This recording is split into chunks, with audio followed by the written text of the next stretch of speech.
what we got here is a rolling hangar, Dave. Instead of paying a whole bunch of money at your local airport, if you can find a hangar, a lot of airports have trouble with that. Here's a whole rolling hangar, and if you look down here and you see this nice channel arrangement they've got, it's got an ability to roll this thing right back in. I bet you one person can do it, and I know one person can fold the wings back, and I know it only takes about 10 minutes to do both of them. What's this airplane called? This is now it's got a new name actually. We knew this by another name earlier, but they've rebadged it now. Aerotrek Aircraft, and it's the Aerotrek A240. There's an A220 and an A240. The 240 is the one with the tri-gear on it. They also offer a conventional gear model, but this one's what a lot of people are going to like because they're used to tricycle gear. Now, this airplane looks a lot like an American airplane that I'm familiar with. Well, it does look a little bit like an American airplane, originally derived from the Avid Flyer. They were the first guys that made something that looked like this. And then along came another company called Kit Fox, who used the Avid Flyer design. And one thing led to another, and actually there's a few designs around the world that have emulated that. But these guys have now taken this quite a bit further. And this airplane doesn't fly quite like the older airplanes, and it doesn't look quite like the other older airplanes. This comes to us from the Czech Republic and is handled in the United States here by the Rollison aircraft organization, now calling their aircraft name Aerotrek. Now, this, you mentioned it's coming from the European, but it's a metal type of construction that's used in this. Well, it's some metal, but it's also fabric. The wings are a fabric finished airplane, and it's a fabric fuselage, but with a steel, welded steel space frame, it's sometimes called, or welded steel interior structure. Very strong and proven design. Everything about this is going to be pretty familiar to an awful lot of people in the flying world. Now, this is the tricycle gear. Let's go over and have a look at the taildragger. Let's do that. Now, this has got to have the widest landing gear in the industry, Dan. Yeah, even from this side, I can easily see that gear over there. A lot of times in an airplane, you can only see the gear on your side, but no sweat in this airplane. That's one of my little favorites in the light sport world. The Aerotrek. This one is the Aerotrek A220 now, and the 220 means tail dragger, 240 means tri-gear. Now, control systems. How do they steer and do that on this airplane? Well, you're basically a dual joystick, throttle in the center. They use a vernier control, which a lot of folks really like, especially if you're used to that sort of thing. That means you can push the detent and shove the throttle in, or you can twirl it in, meaning you can get a very fine adjustment to it.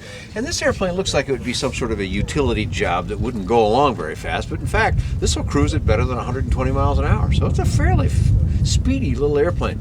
Partly because it's lean in its construction. You notice all of its structure in here. These aren't big, fat, heavy tubes. This thing has been designed all the way from the beginning to be a very light and efficient flying airplane. And control system using dual joysticks and dual joysticks. Yep, rudder pedals on both sides. You can see me working. I'm sitting, of course, on the right side here, but full on both sides. And then as I move my feet up, I've got toe brakes, and they're on both sides. You combine that with a tail wheel, and this airplane is going to maneuver on the airport ramp as well as any aircraft you could find. And it looks like the seats are very comfortable there. They are very comfortable. Nice cloth finish to them. A lot of people think leather is so great, but cloth in many conditions is really more comfortable on the body. But the support, I'm sitting in here, it feels very good. I could sit in this airplane for a while. And let's take a look around here behind us. Look at all this baggage space we've got back here. First of all, one nice little feature, your headset can input right here so that you don't have cords running all over the front of the cockpit, and you've got them on both sides back here. But then look at this baggage area we got back here. There's quite a bit of room back in here. And you've got places you can tie down again to some of this space frame structure that it's got inside. And visibility, again, looks to be very good out of this airplane. Pretty open. I mean, pretty much everything I see is outside of the cockpit. That's because we've got, and plus these beautiful bubble doors. I'll bring it down here so that you can see the clear goes all the way down to the bottom, so I can see down, I can see over, I can see up, I can see back, and I can turn around and look straight back here through this rear window and see the tail. When I do my pre-flight adjustments, I can see the action of wiggling the stick and know that I've got the controls in the right place. And the bubble doors are giving you a little more room at the shoulder too. They do. Let me sit in here straight, and I'll bring this door in, and I'll actually close it all the way so you can see just how far that goes. So it pins down here in the front. This is where you want to make sure that the front doesn't bow out. But there's also an attachment back here behind my shoulder that pins it in the rear. So this door is not going to go anywhere. But now as I sit here, from your angle, you may not be able to tell, but there's quite a good curve here. And my elbow is probably 3 or 4 inches outside the base of the aircraft. So from here over to here and then out to that door, you could have a couple of pretty beefy guys in here and still have plenty of room. So it's been Americanized then. I guess you could say that. Us beefy Americans, you know, we like our McDonald's hamburgers, so you can have a couple of them and get in this airplane and go. Now, looking up at the wing, it looks like you got a sight gauge there again. Yep, and again, it's on both sides, so each wing, fuel is contained in the wing tanks, of course, and you know, these kind of sight gauges, as we've said on a couple other airplanes, they show you what you've got, and there's no ifs, ands, or buts about it. Now, of course, we're in a tail dragger, so when it comes up to a flying attitude, then that's when those are going to read correctly. Now this has got a little bit of a different aileron than what I've seen on most of the airplanes. Yeah, these are called flaperons, and they hang down, you can probably see over my shoulder here, they hang down completely below, so I'm wiggling the stick here full range, but when I would add flaps into it as well, which is a control down here right between my, between the two seats, and the positions here, it's just a nice smooth movement. There's no detent button on these, but as you move that down, you can see now I'm moving the flaps full range, so there's the flap motion, and I can do both flaps and ailerons at the same time. So it's got the name flaperon. And this has been worked out over many years. You see it's a completely free-flying surface, so it's not attached to the wing, and therefore it gets great airflow over it.